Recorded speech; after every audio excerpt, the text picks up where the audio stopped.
ବାପା ଆଜି କଣ ଖାଇବା ଖାଉ ତ?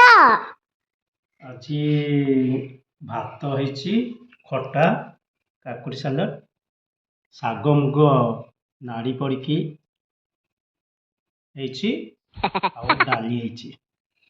ମୁଁ ବି ଖାଇବି।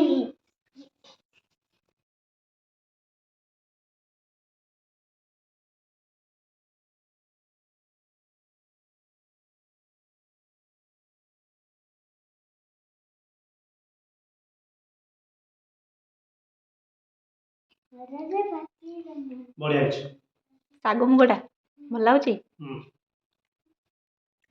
ଖଟା ଦେଇଛି ଚାଖିଦେବା। ସୁପର।